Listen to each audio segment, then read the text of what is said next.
You know what? We're allowed to have fun, even if Boone's dead, so... Flight 815 crash landed, but where? There's weird jungle noises and a polar bear. What the fuck is going on over there? Helen and Alex will guide you through. If you've seen Lost 20 times, or if you're brand new, welcome to our show. It's Dharma Fish Biscuits.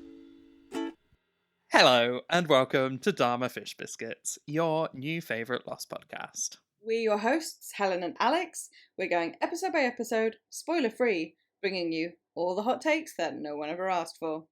We are on Instagram at Dharma Fish Biscuits Pod. We are on TikTok at Dharma Fish Biscuits, and you can email us at dharmafishbiscuitspod@gmail.com. We also have a Patreon at patreon.com/dharmafishbiscuits, which you can join for free for the spoilery version of the episode, plus some other stuff. Yeah, we have both seen the full show, so when we're talking, sometimes we might drop a little spoiler or talk about something in the wider context of the show. We edit out those spoilers to make sure that this podcast feed is spoiler-free for newcomers. But if you want to hear the full, slightly longer episodes that contain spoilers, you can find those on Patreon for free. Instead of going beat by beat, we aim to focus our discussion on the character the episode centres around. First in flashbacks, then on the island, and then we circle back to what we missed. This week, we've got our third Jack episode. Season 1, episode 20, Do No Harm, aka Boone Dead. Big episode. Important episode. And we know it's important because it's about Jack. Shall we go straight in? We start in the flashbacks, as we always do. Okay, we start the flashbacks with a weird fake out where Jack is putting a bow tie on a man saying, "This is a big responsibility. You can still back out." And then, the fake out is, surprise, it's Jack's wedding. I quite like the fake out, to be honest. I thought it portrayed quite effectively Jack's relationship to the idea of commitment, which is going to be a big talking point over the course of the episode, and how he feels so totally calm in the face of this lifelong commitment, while his best friend is like stressing and needing to get himself drunk in order to do a speech. Also, like, what did you make of Mark Silverman, the supposed BFF of Jack, who is doing the speech at this rehearsal dinner? Because I was just like, I don't think Jack would have a friend. No, I was going to say, I don't think Jack would have, like, a male BFF. He strikes me as the kind of person that if he had, like, a BFF in his life, it would be a woman. I don't know why I'm thinking that.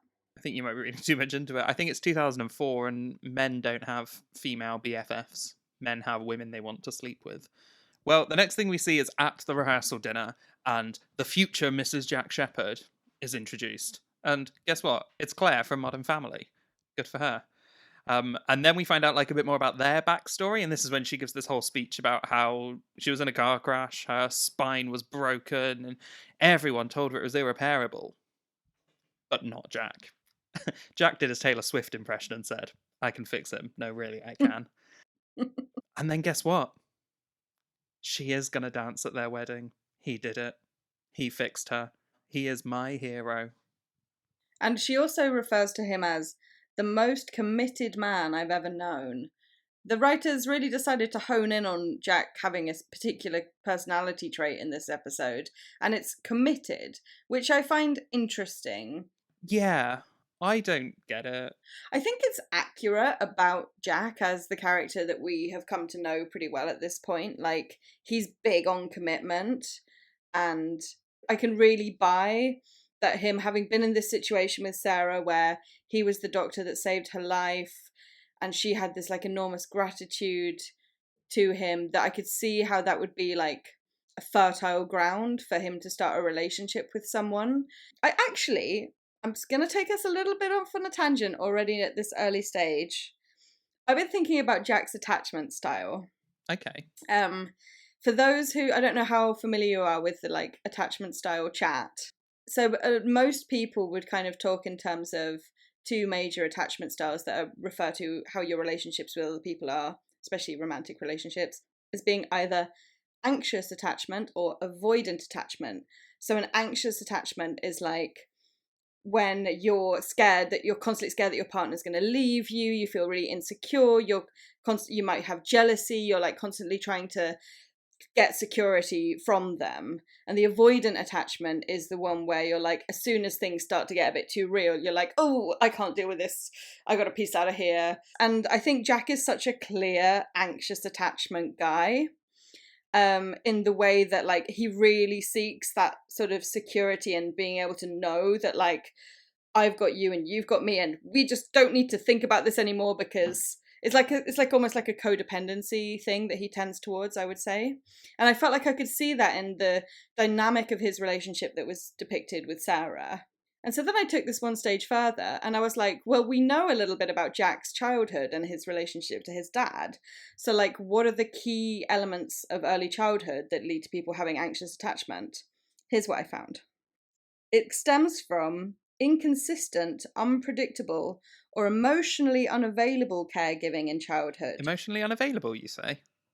Where love felt unreliable. And I was like, wow, Christian Shepherd called out.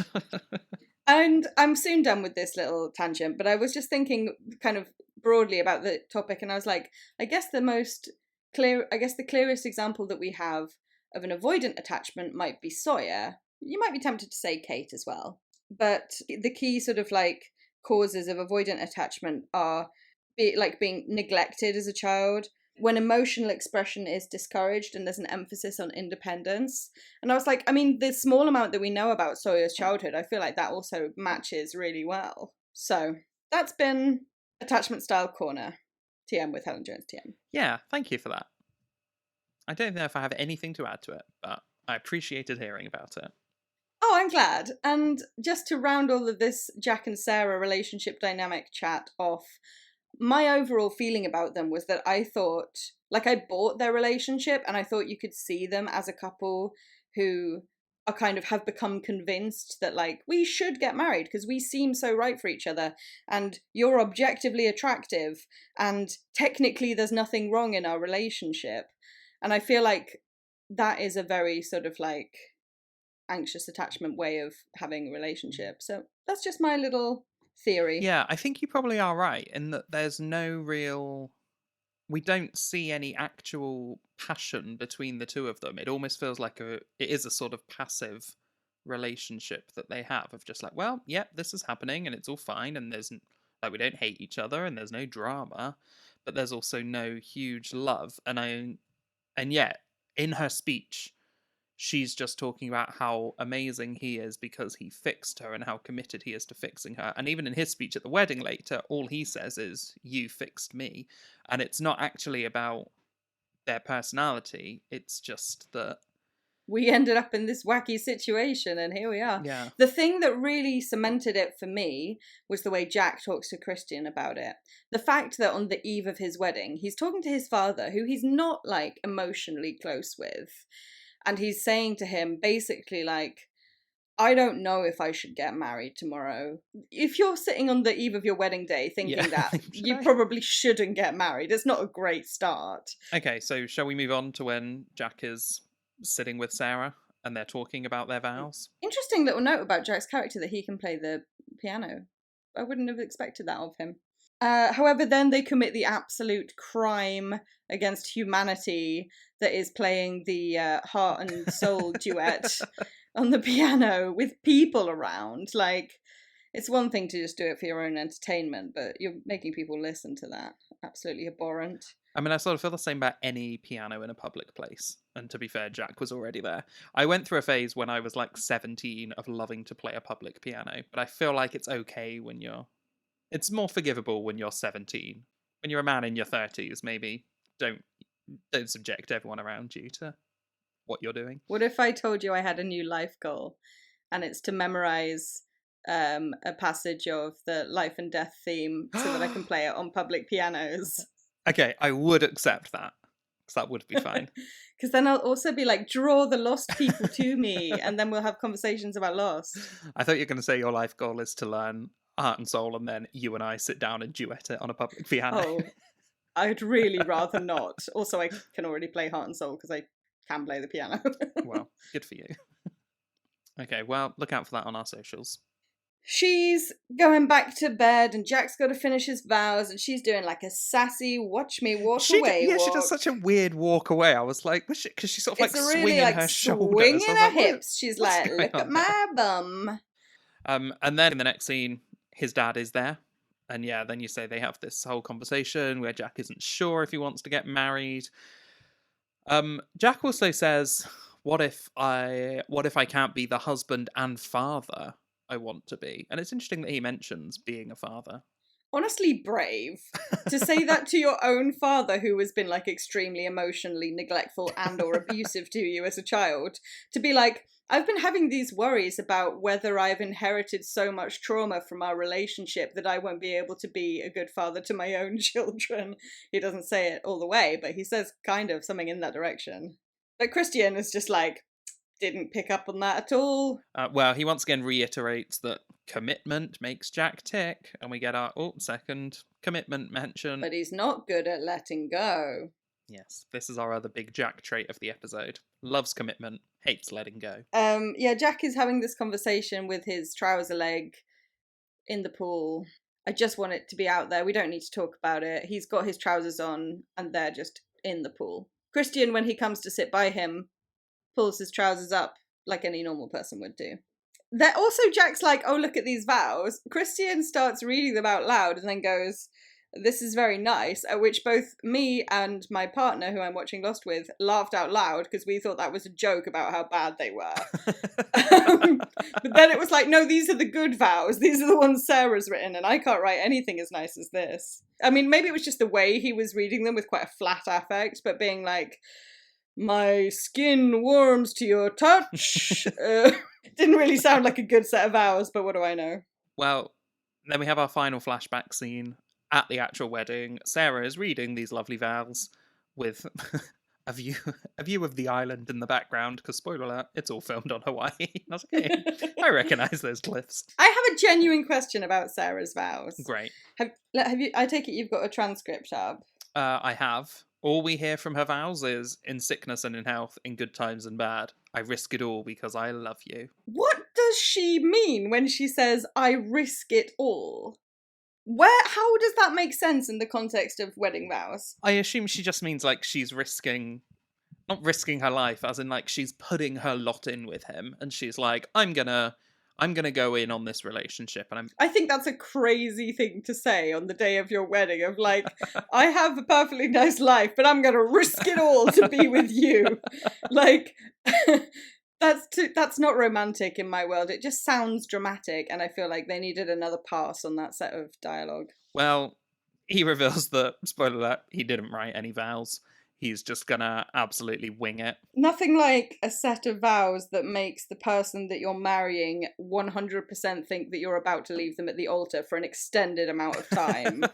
He could have opened like this. I didn't manage to write my vows. We're still getting married. Just don't put her through that torture of like watching her face fall as he says like, time went on, I just couldn't do it. Like, that's true, because he also says, I've been trying, but I couldn't. So I started to wonder why. And I asked myself, why couldn't I write my vows? But he says he's afraid of what will happen if he fails. Classic Jack. More good character insight. And this when he says, I didn't fix you, you fixed me. So, the first time I watched this episode, I was really almost not quite against it, but it didn't pop to me in the way it normally does, because I find Jack as a character not particularly engaging or interesting.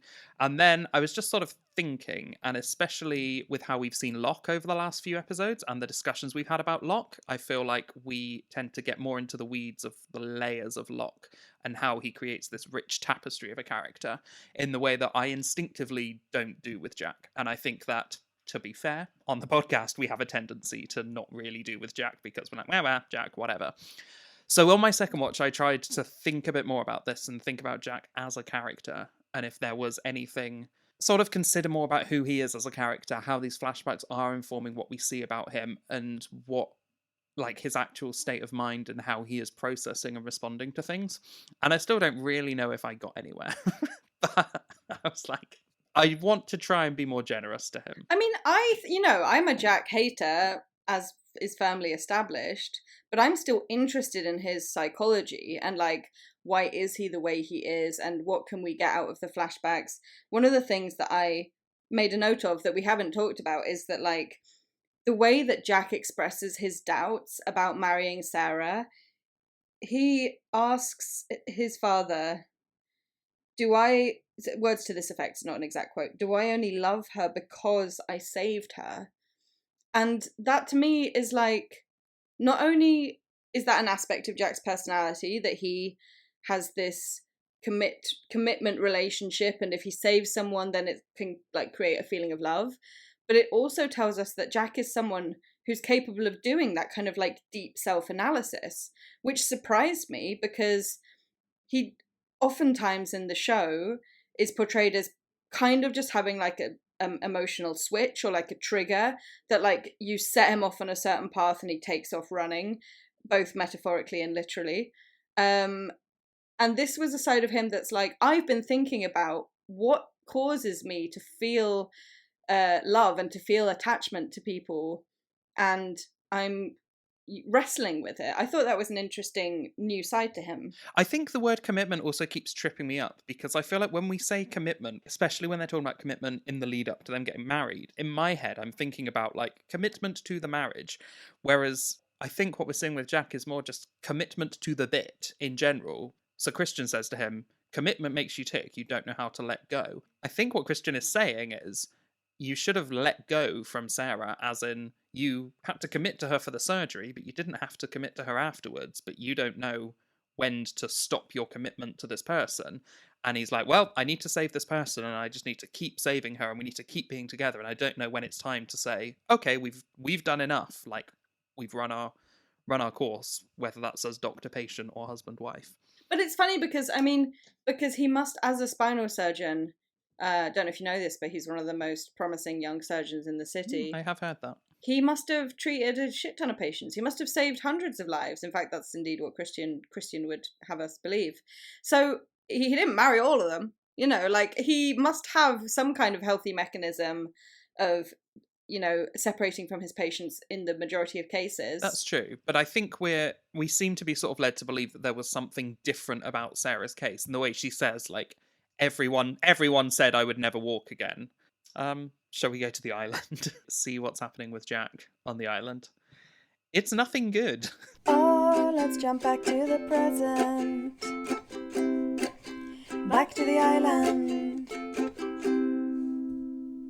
So the scene opens, they're, like, carrying Boone into Jack's makeshift hospital.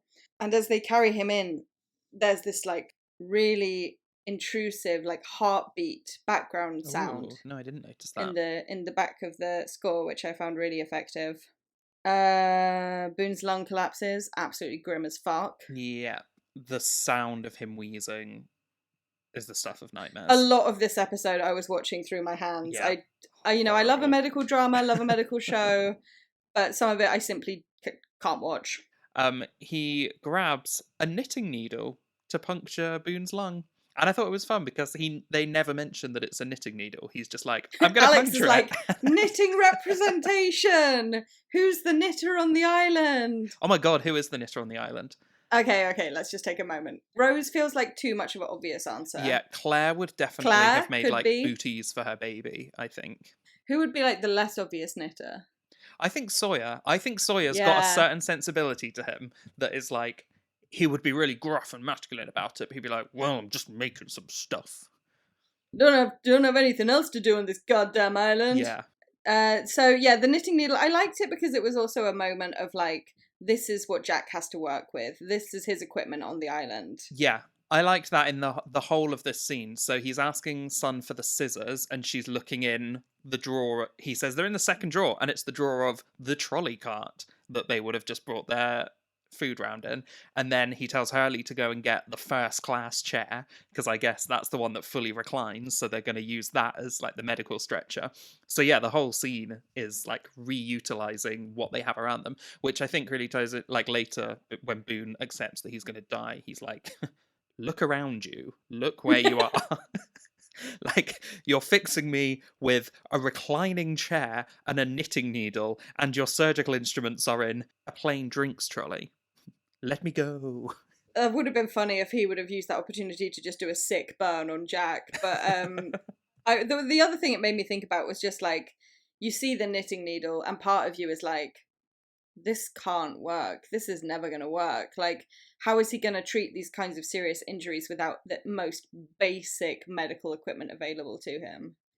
I have a question about the leg, because in the next flashback, Jack establishes that the leg is fractured. And he makes it a priority to reset the leg. And I'm like, surely that's the least of your worries. Why deal with the leg early on rather than dealing with the internal injuries? That is interesting, actually, because he's like, we need to set that, and Sun is the one who's like, do you think maybe you see all these guts pouring out of his chest? Should we like sew that up, maybe? Boone comes back to consciousness for a moment, and Jack takes the opportunity to promise that he is going to save him. Didn't we learn from Grey's Anatomy that's a bad idea? Yeah, don't promise your patient anything. Jack, you never watched Grey's Anatomy? Jesus Christ. Would you like to play a disgusting game of Fuck, Marry, Kill between Jack, Sun, and eviscerated Boone? Simply has to happen. Okay. 3 characters in a scene. You know what that means. It's time for Fuck, Marry, or Kill. Fuck, Marry, or Kill. So the real question is, are we playing in the state of this episode? Well, okay, put it this way. If we're dealing with Boone in his mangled state, my first answer is kill Boone. And, you know, this is Boone's last time around on the Fuck, Marry, Kill rodeo. So wouldn't it be nicer and kinder to him to give him a chance of getting something other than killed? A final fuck, if you will. He's got multiple holes in this episode you could choose from. Jesus Christ! Unfortunately, I think if we're playing it in this episode, it has to be with mangled Boone. All right, kill Boone. Sorry, Boone. Your time is up. Yeah, Boone dead. Put you out of your misery. I'm going to marry Sun. Marry Sun? Yeah, absolutely. Fuck Jack. Yeah. Okay. I mean, Jack has not proven himself to be great marriage material in this episode. Sun, however, very cool and calm under pressure. She's stepping into her doctor's assistant role. I mean, Sun has discovered her new calling in life, and it's like a surgical nurse. Yeah. Speaking of Grey's Anatomy, I mean... Move over, Boki. Exactly. Jessie on the pit. Look out, she's coming for you. Killing Boone out of mercy. We're marrying Sun, and we're fucking Jack. Great. Perfect. So Jack has told Kate to go and raid Sawyer's alcohol stash. So she finds him on the beach, and she's like, give me all your alcohol. Great episode for Sawyer, I just want to say. Some real personal growth here. And the moment where Kate comes up and says this, like, I need your alcohol, he straight away reads her, sees that it's serious, doesn't make a joke, doesn't call her a nickname, just goes with her. And I was like, finally, we're getting there. And when she tells him about Boone, he's like, I'll come with you, I'll help as well. And she says, no, you're fine, we've got too many cooks already. But the fact that he immediately does want to come and help. Yeah, and he shows genuine concern. Like, that's a new look on Sawyer, I think. So she takes the alcohol, and off she goes. I guess we'll come back to Kate when we switch over to Claire's storyline. So then we're back in the caves. Jack tells Sun that Boone needs a transfusion after he sets the leg, and Sun is like, let me set the leg. You need to go outside and get some air. Then Jack steps outside, and that's when he sees Charlie. And he starts, like, asking all these questions. He's like, where's Shannon? Is he gonna die? Whatever. And I'm literally like, Charlie, go look for Shannon yourself. Why are you asking Jack? He's busy. Like, stop just assuming that Jack has all the answers and, like, take some fucking initiative. It's like, you could actually do something helpful for Charlie. You could go and look for Locke. You could go and look for Shannon. Either of those would be a really useful, constructive way to contribute to what's happening right now. Have you ever thought of that? Sun brings a tree branch in, and again, Jack, slightly losing his patience, is like, I think we're beyond herbal remedies. And she's like, no, you idiot. It's so that he can bite Absolute on this because he's about to dipshit. go through extraordinary, excruciating pain. We get to the point where Jack is like, he's simply lost too much blood, he needs a transfusion. And I think many people who aren't Jack in this situation would say, we simply can't do that. We're on a jungle island. But Helen, you forget that commitment really makes Jack tick, and he's really committed to this now. He's committed to saving Boone. This is the point where, like, Jack also definitely really needed to make sure that Charlie knew about blood types, rather than just saying he's A negative, go ask everyone if they're A negative. Do you know your blood type? No, I don't. I would have bet quite a large amount of money on you not knowing your blood type. Wow, how rude. No, it just strikes me as the kind of thing that, like, you don't really know it unless you actively seek out the information. That is actually the reason why I started giving blood, because I was like, one of these days I'm going to find myself in an emergency situation, someone's going to want to know my blood type, and I'm going to be embarrassed that I can't tell them. So I'm going to go give blood and find out. Anyway, that's been that blood-related tangent. My point was, any other surgeon or medical professional would be like, oh, he needs a transfusion. Guess he's gonna die. Not Jack. Well, yeah, he tells Sun to tell Charlie to find the blood types, and as you say, doesn't give any indication of how a blood type works, because then Charlie comes back and he's like, I've got an A. I don't know if it's positive or negative. Well, the thing is, the people themselves don't know their blood types. And fucking Jack is like, you only asked 4 people? It's like, give him some credit. Like, but also, no, he's just told you what 4 people said, because as he said, he's like, I asked everybody on the beach. Nobody knows. I wouldn't know. It's a beach full of me. Then Sun comes back, and she's got a little sea urchin. And she says, hey, look, here's a thing that is both really sharp and hollow. She's so pleased with herself, because they've been like, where did Sun get to? She fucked off. And then she shows up and is like, guys, I got the best thing. And Jack almost cracks a smile when he sees that it's going to work. It's a thin and sharp enough needle point. And then he's like, oh, by the way, I'm going to be donating the blood.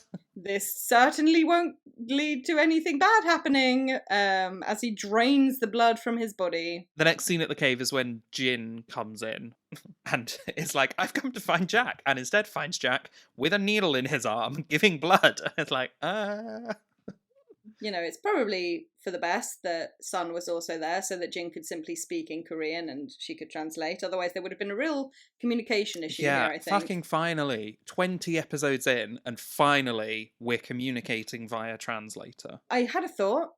Maybe at some point over the last couple of weeks, a few people in the group should have learned a bit about maternity care and giving birth. Just the basics. Yeah, I think you're not wrong. Like, if we're building a society enough to have, like, we're getting food, we're getting water, we're building our shelter, you're right, we should also prepare for the fact that probably imminently this girl is going to give birth. So we probably should be prepared for that. I actually really appreciate it. This is a hand it to Jack moment, maybe. So Jin is going to go back, and Charlie comes with him to, like, pass on the instructions for what needs to happen with Claire giving birth. And Charlie is like, oh, we need hot water, right? Like, how can I get hot water? And Jack's just like, I'm sure you'll figure it out. I've got a needle in my arm. He's like, it took this situation to get us here, but I'm finally going to start delegating. And just say, like, that's actually not my responsibility to figure out how you get hot water. And that is, like, you know, it's growth, and I appreciate it. I hate to have to walk my opinions back, but this time I have to hand it to Jack.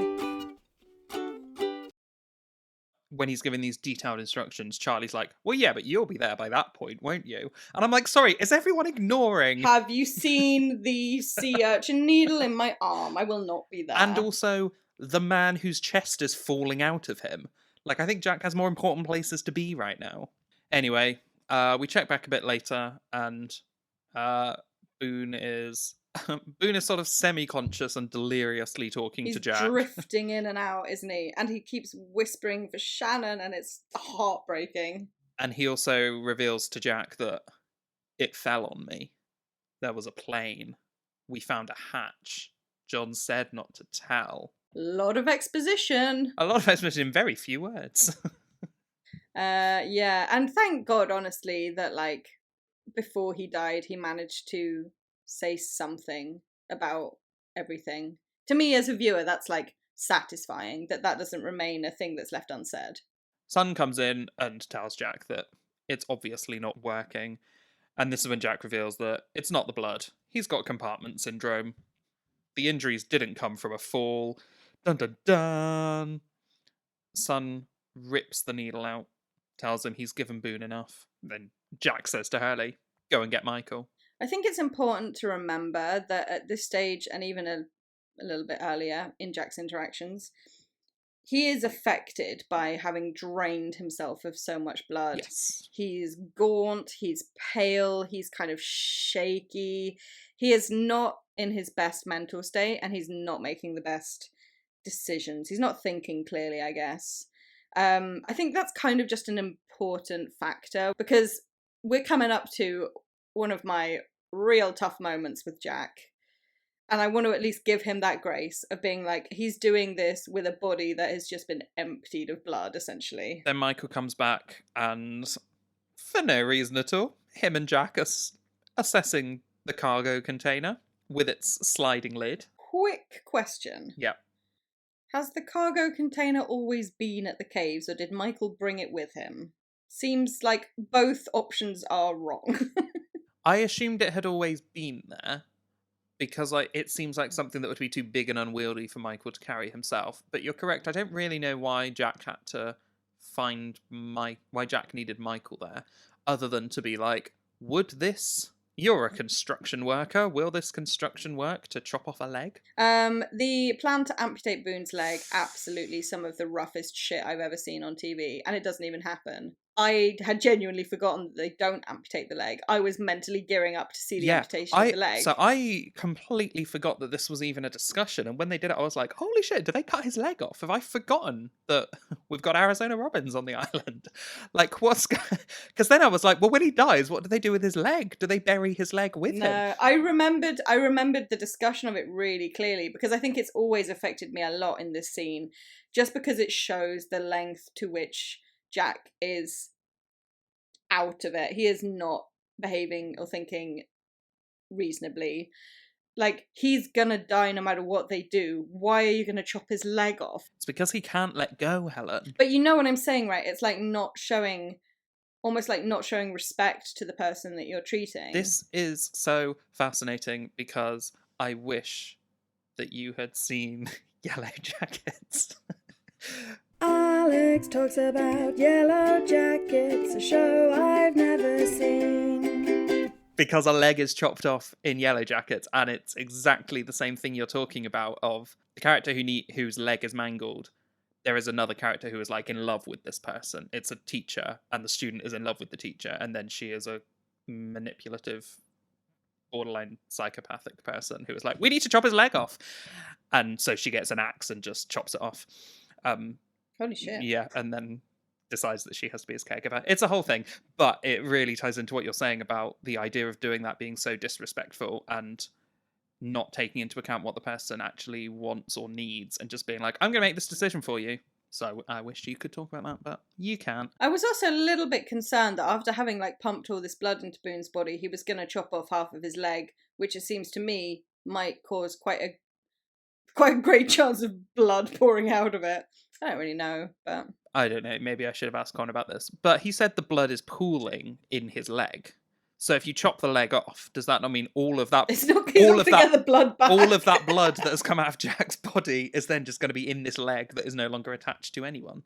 Anyway, it's an absolutely grim scene, and I was truly watching through my hands, because, like I said, I was primed for it to actually happen. And it's one of the hardest moments of Lost, I think. Even just seeing them being ready to do it, like, oh, ow.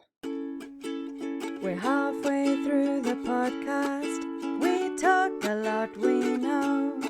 Why not take this time to write a review? It helps more people find the show.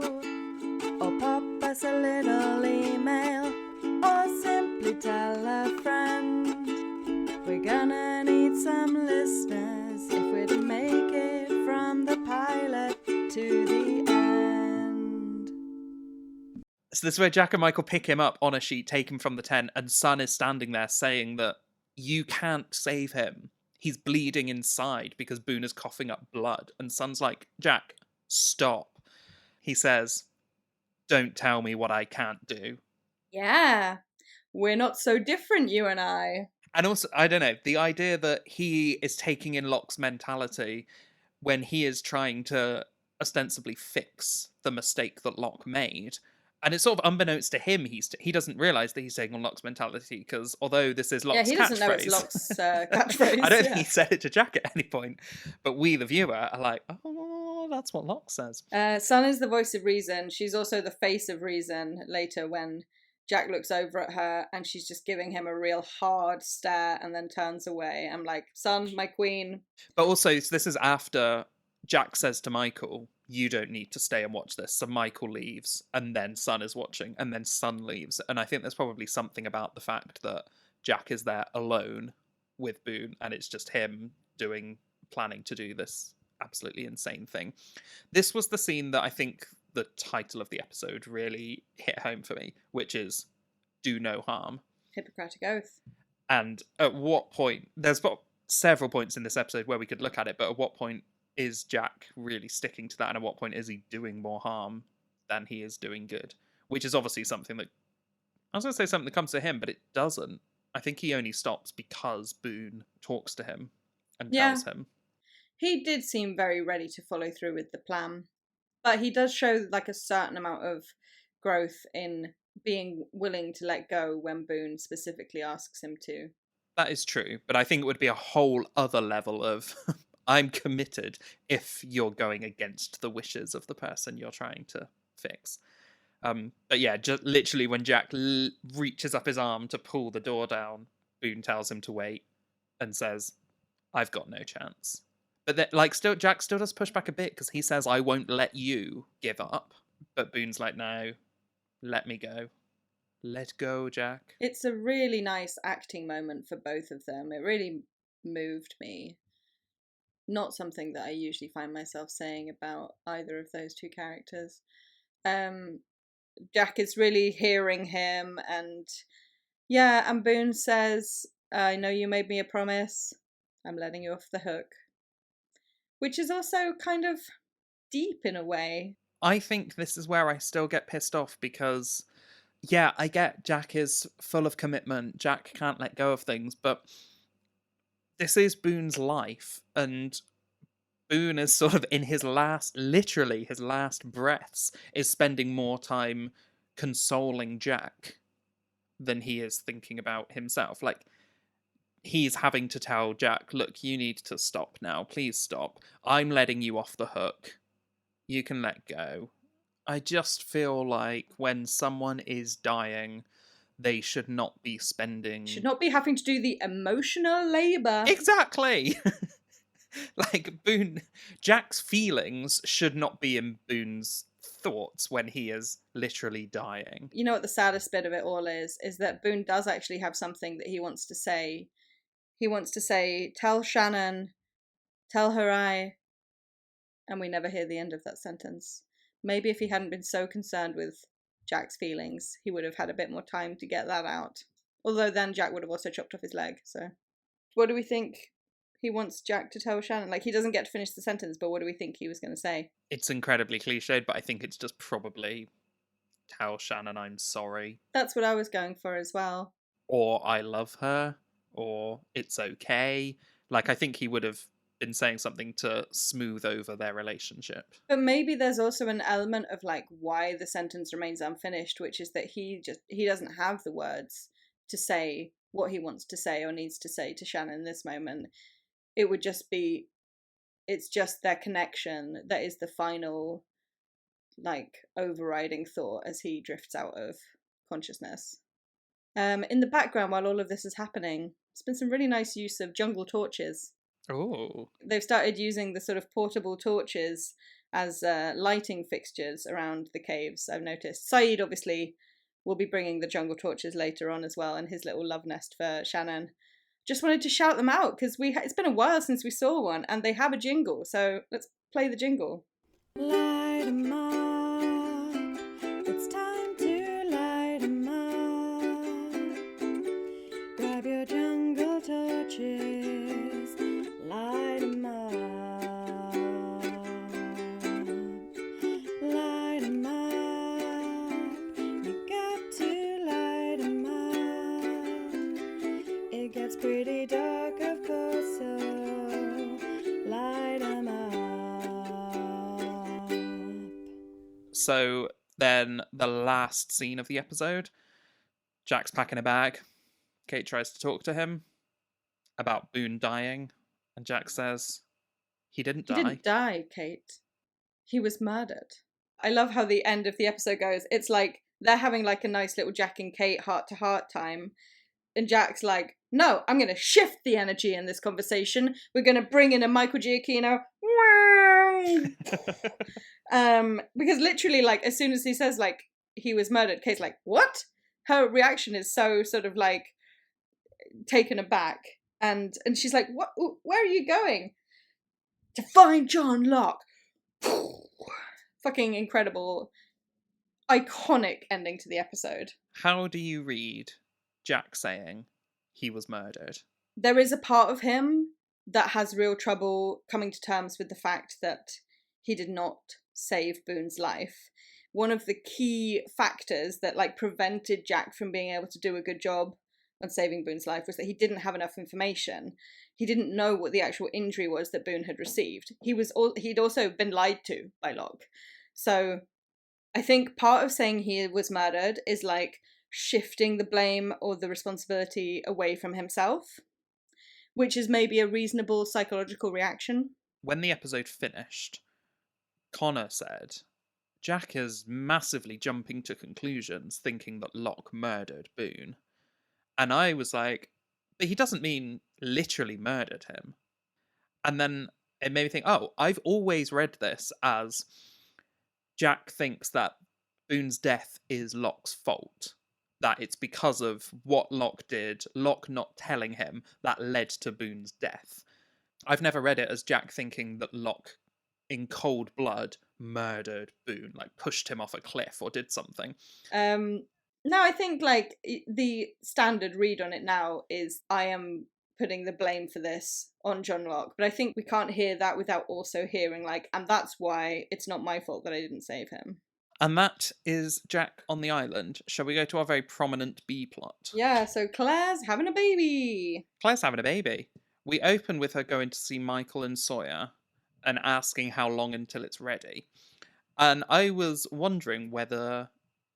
does she have a vested interest in asking? Because we find out later when she is giving birth, she says, I can't have this baby on the island. I can't raise this baby here. She's like, if I'm lucky, I can get on this raft and it'll all be okay. But we do get a check-in from Michael that it'll be maybe a week or less. 5 episodes left in the season, you say? Raft will be ready in a week? Which would be so convenient. Yeah, it's honestly, like I said, a great Sawyer episode. He starts off strong here. He's offering Claire a piece of fish. She's like, no, I'm not hungry. I'm about to give birth. Because she clearly knows something is up. They see that in her as well, don't they? That there's something going on with her. And it must be that she's feeling something in her body that's like, oh, seems like the time is approaching, but I simply don't want to face it. And and then Sawyer's like, she likes me, as she walks off. Very funny. He's like, I want to be clear that I would sleep with literally any woman breathing, even if they're 9 months pregnant. Oh, Sawyer, there's no fixing men. So then we see Kate running through the jungle with her little bottles of alcohol, and she trips over, she smashes the alcohol, and she hears a noise. But it's okay. It's simply Claire in labour. Honestly, this scene hit home for me, because I was like, wow, we've just been acting as if this island is safe. People have been going back and forth between the caves and the beach. They've been doing their water runs and their banana runs, whatever. More and banana. And like, you hear this little rustle and you're immediately reminded that, like, yeah, first of all, there's a fucking monster. Secondly, there's been polar bears and wild boar. Thirdly, someone literally got kidnapped and abducted from that very trail at another time. Like, and it was a woman. Kate is now there, a woman on her own, and you suddenly, like, are hit with the intense, like, vulnerability that they're basically living with all the time and just not thinking about. They're really, like, shutting themselves off to the fact that they're living on a fucking scary-ass island, and they're just, like, acting like it's normal. I think they should implement a buddy system. I think so too. And who would be Claire's buddy? Kate. Natural friendship. They are buddies. Claire is more Australian than I think she has ever been. Which is like, you're having contractions. No, I'm bloody not! And then Kate's like, well, I guess she's not moving, so she just starts to scream for help. It's like, which seems very futile until you see Jin over at the beach being like, Yeah. what's that, a scream for help? I hear the bat signal. And he runs into the jungle, which admittedly, he's not necessarily the most useful person and someone who has no skills, but it's okay because I guess he understands the word Jack. Also, I do love his heroic run through the jungle. Very Totally. good. Also, his cheekbones have never looked better. Oh, yes. I did think it was kind of weird for Kate to be like, you need to get Jack, because she was there when Boone came to the caves. She saw Boone with his chest falling out of him. She saw Jack pierce his chest with a knitting needle and had to shield her face to not get blood on her. Much like me. Don't want to see that. And it's like, okay, there's a guy who is mangled and eviscerated, and here is a lady who, as far as we can tell, seems to be having quite a normal birthing process. One of these things probably can proceed without a medical professional. But maybe she's like, Boone's already dead by now, I guess. Claire begs Kate not to leave her, and Kate says, no, honey, I won't. I'm like, oh. Their friendship is honestly so beautiful. They're like a weird mismatched set of sisters. And Kate is gonna really, like, come into her own here as the midwife. I feel like this is a whole, like, career path that maybe didn't come up for her in her days of being a con woman, but I really think she would have been good at it. The way that she kind of, like, is so present with Claire, she's so supportive. She's like, I'm scared too, but we're gonna get through it together. Anyway, Claire stands up and is like, oh, my contractions have stopped. It's fine. And then her water breaks. Charlie and Jing come back, and this is when Charlie breaks the news that Jack can't come. And Kate says, fine, bring Claire to him. And it's like, Kate, what do you think Jack can do? Jack's not coming because he's plugged into Boone. If you're not jacked in, you're not alive. Jacked in! He literally is jacked in. Wow, incredible. Incredible Buffy crossover stuff. Obviously, Jack tells Charlie that Kate has to deliver the baby. Charlie tells Kate that she has to deliver the baby. And everyone's like, Charlie, not for you. Sit this one out. Is there anything in that? Is it nice or... Okay, so it's a little bit of sexism, but I think it's also a little bit like, who have we actually got available to us? Jin doesn't speak English. Charlie is a recovering heroin addict, and he's That's not true. the most, like, calm head in a crisis. Also, yeah. he, like, has a crush on Claire, which I feel like he would be bringing too much of that energy to the birthing suite. He doesn't want to see that business. Yeah, while they're having this chat, though, Jin is with Claire, and I really liked this scene. He's, like, encouraging her in Korean. I love him so much. And obviously they don't understand each other because he's encouraging her in Korean, she's venting out her worries in English. They don't understand each other, but they don't need to. Isn't it perfect for Claire? Because it's like, here is someone that she can talk to, and she can say, like, her worst fears out loud, and he won't judge her because he doesn't understand her. It's really beautiful. Lovely scene. Anyway, then suddenly it's got quite dark, and Kate tells Claire she has to push. Claire's holding her breath because she's simply, if I hold my breath, the baby won't come. I don't think that's quite how that works. Holding her breath, but also I think trying to hold the baby in with her, like, pelvic floor muscles. Oh, God. I mean, those of us who have that particular equipment can feel it, I think, when we imagine that. Claire and Kate have this really adorable conversation where Claire starts to express to Kate what she was saying to Jin, saying the baby's not going to want me. The baby knows that I wanted to give it away. And Kate tells her, you know, the baby knows what you want now, and you care about this baby now. You want it to be healthy. That's what matters. Do you know what's really funny? This episode would have passed the Bechdel test if they hadn't been talking about a man. Also, are we counting them talking about Claire's baby as talking about a man? It's a boy. Kate also says, this baby is all of ours. That's a lie. She says, you're not alone in this. We're all here for you. And I'm like, that's so weird because none of you give her any support. Yeah, no one has been there for. Apologies once again, twice in one episode we've got a Yellow Jackets parallel, because here it's sort of cute when Kate is saying this baby is all of ours, and it's meant to be this nice community spirit encouragement. There's also a baby in Yellow Jackets, and when they say this baby belongs to all of us in Yellow Jackets, it's deeply uncomfortable and cultish behaviour. Oh, Jesus Christ. Anyway, finally, Claire does push. The baby really pops out all in one go. Kate goes from saying, I can see the top of the head, to being like, and here's your baby. It's enormous. The final Claire scene is when Claire and Kate bring the baby to the island, and everyone steps out from, it's like that scene in The Wizard of Oz, come out wherever you are. Everyone's coming out from wherever they are to come and look at the baby, and I start crying. We get a real good look at some seldom seen extras there. Yeah. They've really upped the budget from whenever the one was the other episode where it felt like it was a big scene and then it zoomed back and it was like, oh, there's 6 people here. This one, oh, we really brought the extras out. And it's incredibly cute and everyone's just so happy. Walt's sort of looking a bit like he's never seen a baby before in his life, but I'm like, well, you're 10 years old, I'll give you grace. Yeah, like he maybe hasn't had that much interaction with babies. Vincent's come to say hello. Vincent, such a good boy.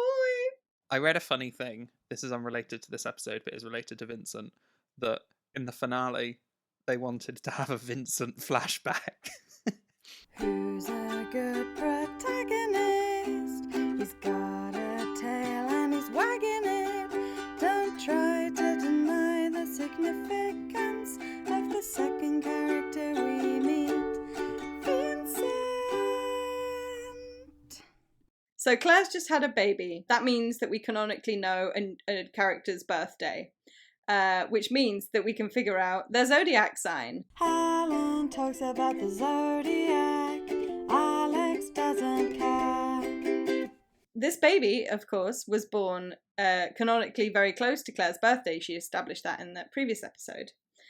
And they are, in fact, both Scorpios, which is kind of a nightmare situation, it seems. When I was Googling, like, Scorpio parent, Scorpio child, a lot of the writing about it was like, well, you will always be able to understand where each other is coming from. You'll really be like a mirror to each other. And I got the sense that what wasn't being said was like, maybe a dark mirror, maybe not a flattering mirror. So it was a lot of intensity. It didn't seem like an ideal situation, but hey, Locke said it was good luck to have a baby born close to your birthday. So Locke, check in on Horoscope Corner with us, would you? And now we circle back to what we missed.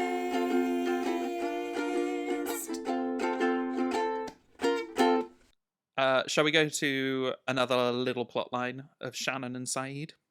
Just some quick little flashes through the episode. I love their little plot line. Honestly, so cute. I'm rooting for them. Yeah, I think I was initially a little bit skeptical when we started watching, but I think now I've sort of allowed it to percolate and I've allowed it to grow, and now this feels like a nice organic next step for them, that he's arranged this little picnic with their flaming torches and some bottles of water not cut up. Luxury. And yeah, he's made a nice little picnic date for them, set up like a little blanket, he's made it romantic. He's kind of tricking her into thinking that they've gotten lost, but then he's like, oh, but look here. And I think that Shannon does a really good job in her interactions with Saeed of being like, look, there's something that we should talk about. It doesn't mean that, like, I don't want to be with you or that it's going to affect our relationship, but, like, you should know this if we're going to continue down this path. I think we'd call this emotional maturity. Yeah, like, it's just transparent, open communication. She's telling Saeed that Boone is actually my stepbrother and he's actually been in love with me for the whole time that we've known each other. And I have some kind of feelings towards him as well, but I'm not in love with him. And I don't want this to stand in the way of us. And maybe I just need to take it a little slow. The funny bit comes when she says, I need to take a bit slow. And he's like, of course, I had no expectations. And then she kind of gestures generally to the sex set up around them and is like, right. And he says, hopes, not expectations, which I thought was so sweet and like, what a lovely little scene. Also, they come back the following morning, so I guess they did spend the night there. Yeah, spooning. So yeah, the next morning, we see them coming back to the beach. They're like moonily walking back down the beach, hand in hand, so loved up. I'm already crying from everyone being so nice and getting to meet the baby, and it's like happy tears, and then it's like, oh, lovely happy tears. Oh no, here's Shannon, the happy tears are sad tears. I also think that it's so effective, the fact that we just get the score, so we don't hear Jack talk to her, we just see him go over, and as soon as she sees him coming to them, she starts looking a bit uncomfortable. It's like, why is Jack coming over here? What's going on?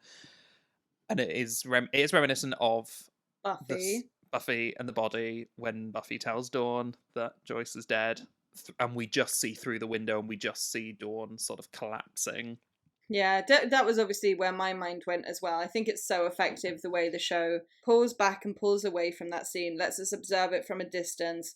We don't get the details of any of it, but we feel the emotional weight of what's happening. It's so much more effective, I think, to do that. Yeah, I agree.